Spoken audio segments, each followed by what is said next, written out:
Hello and welcome. Today I'm in the tier 10 Soviet destroyer, the Khabarovsk, and this is a match that happened quite a while ago, but it happened on the NA server, and well, it's a match on the map Warriors Path, I believe. I'm not quite certain of these names of the new maps.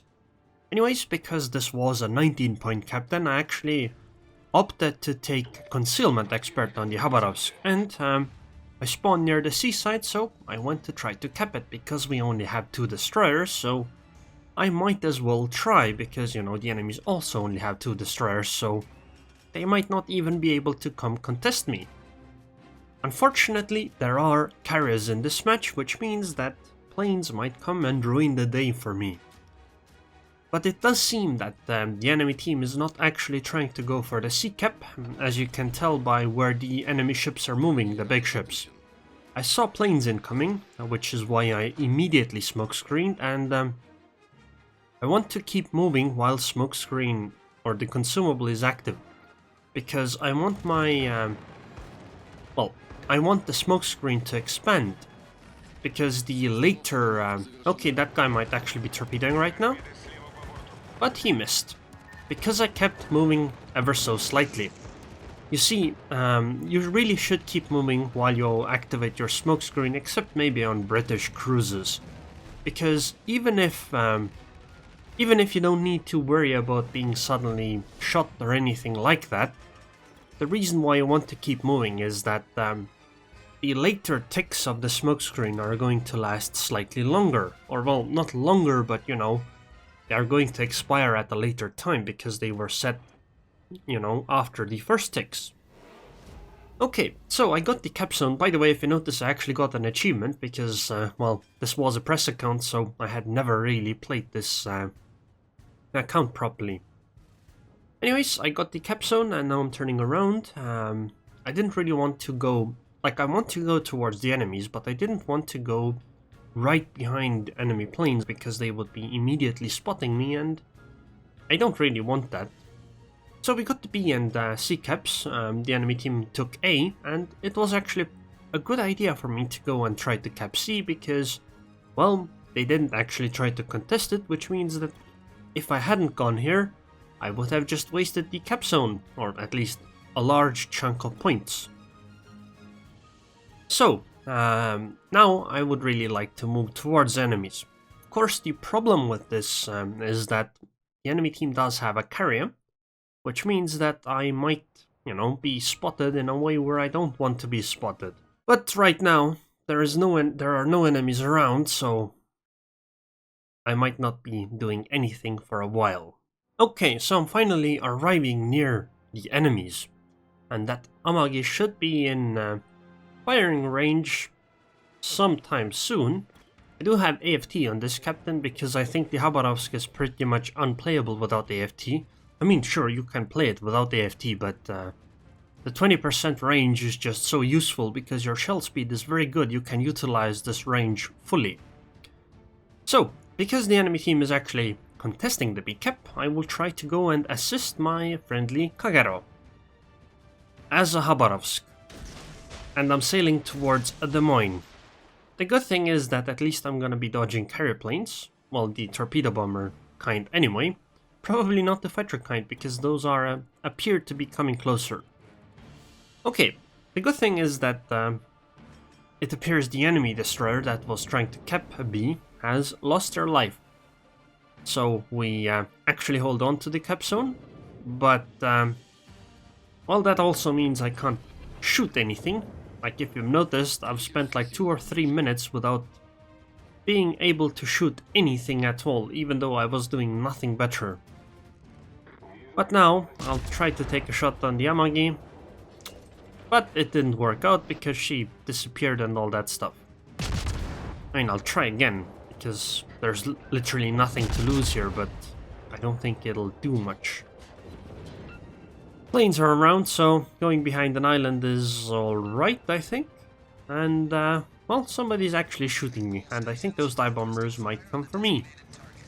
So I might as well reactivate anti-air. Oh, by the way, I recommend rebinding the anti-air toggle key to something else.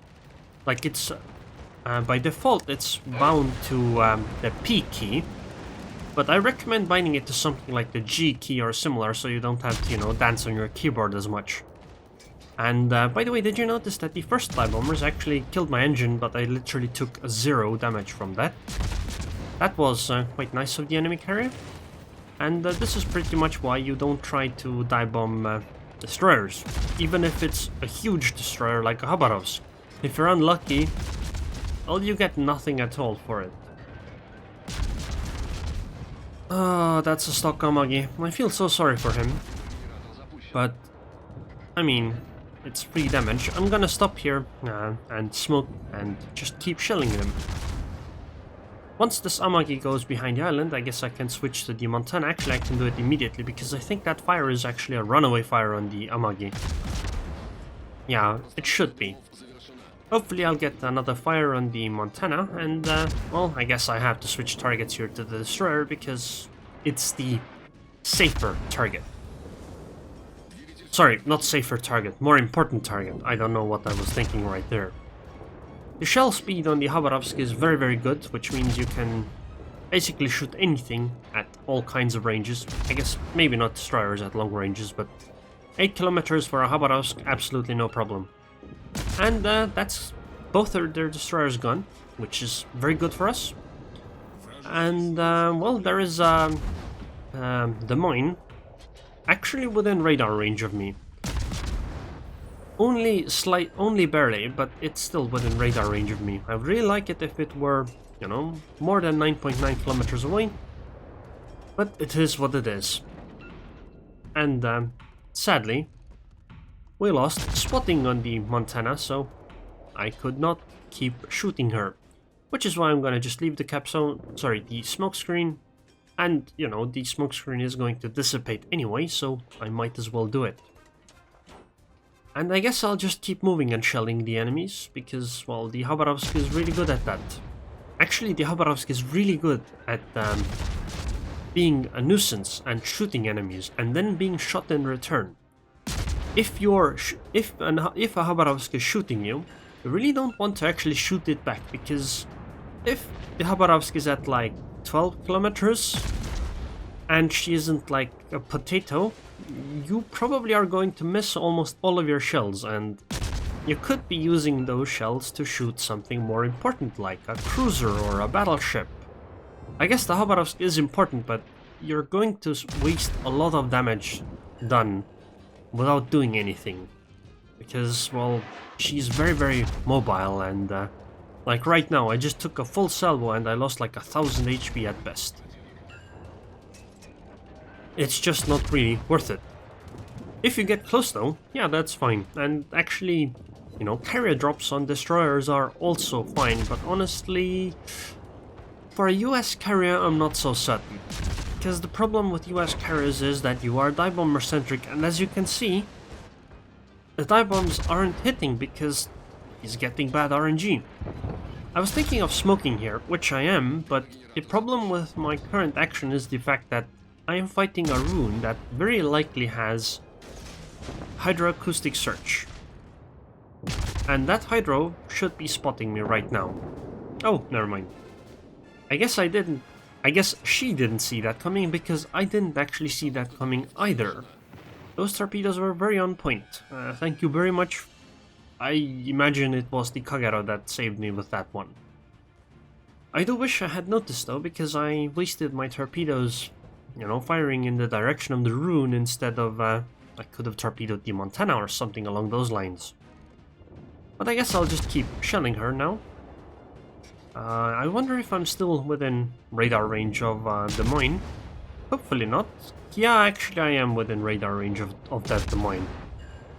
So the important thing is for me to not appear for the Des Moines.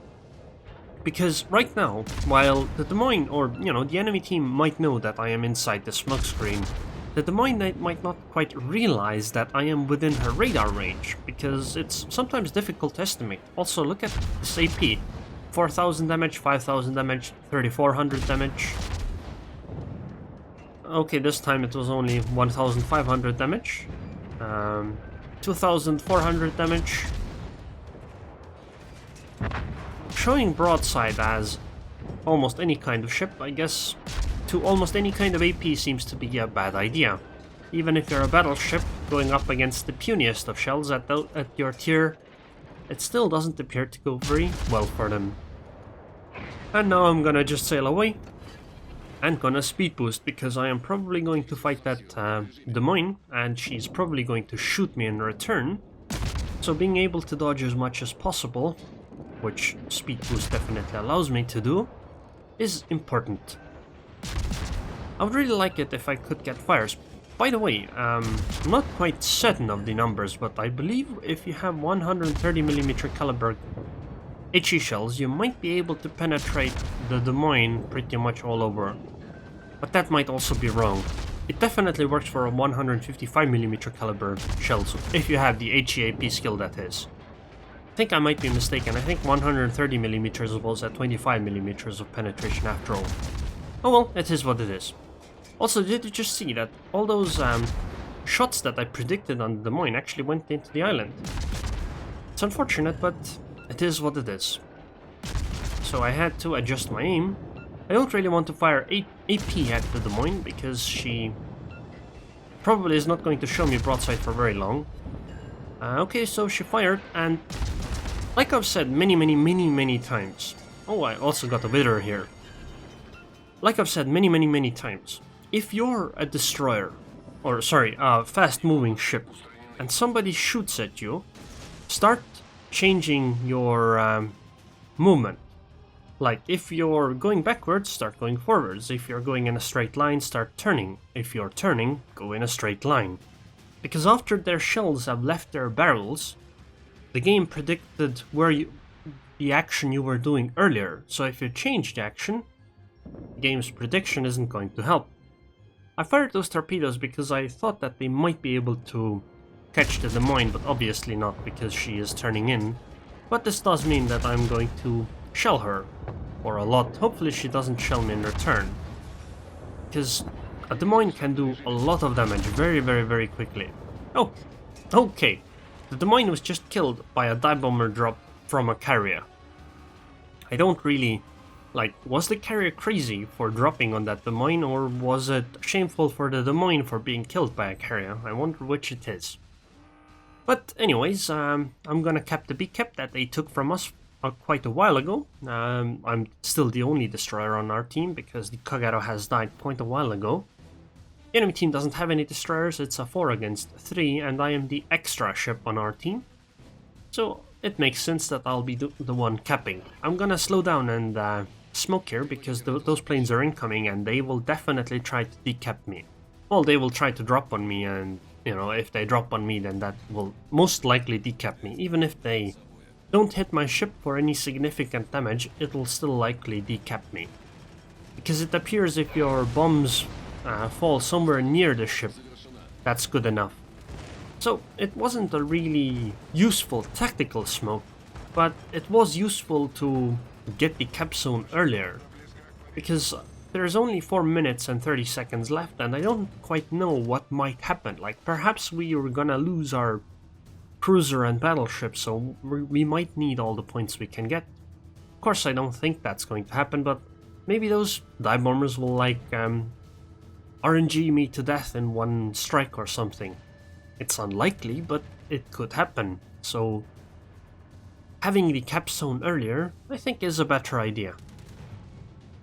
Especially since, you know, plane spotting me also means that the enemy cruiser can shoot me, which is that Zao.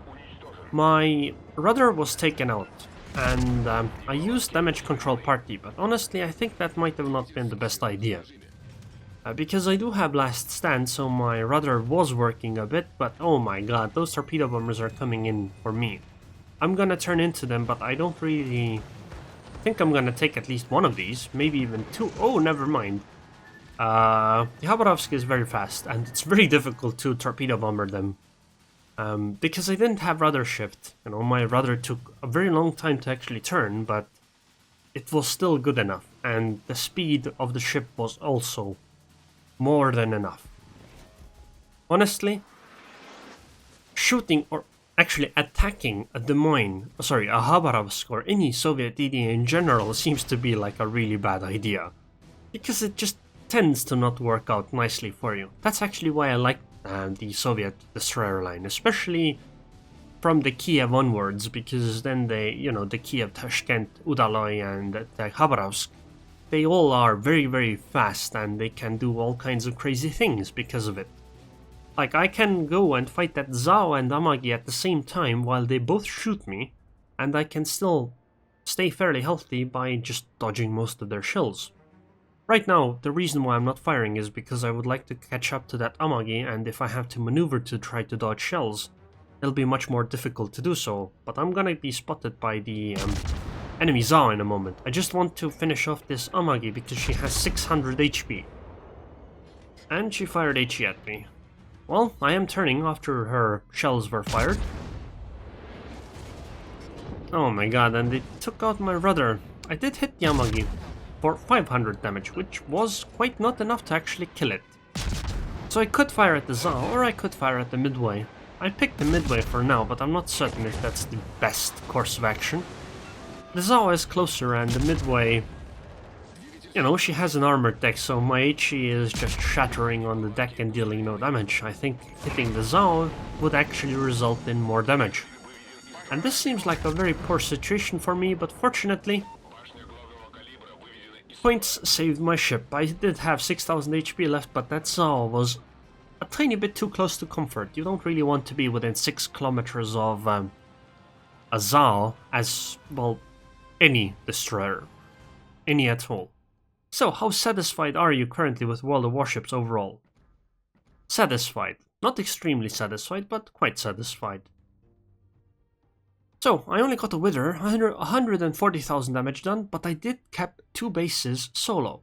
2142 base experience, so in the kills department or damage department, I guess damage is pretty good. But kills isn't anything special, but why I actually wanted to share this match is because Khabarovsk can still do destroyer things. Like, look at that, the number 2 on our team is actually the Kagero as well. And if your team doesn't have many destroyers, well, the Khabarovsk and other Soviet destroyers have to try to pitch in a little bit. Of course, you shouldn't expect them to be destroyers like every other destroyer. You should try to help them with, well, trying to cap as well as cruisers and battleships.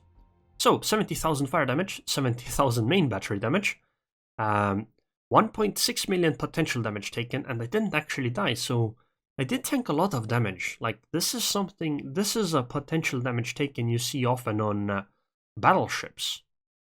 Well, maybe not quite at tier 10. At tier 10 it tends to be slightly higher, I believe, but still. This is often more than what cruisers have as potential damage taken, so enemies did shoot me quite a lot. But they still didn't kill me.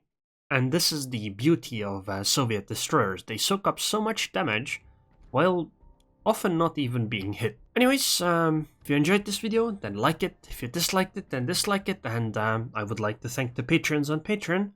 Thank you very much for your continued support. Kablamo, and I hope I see you guys next time.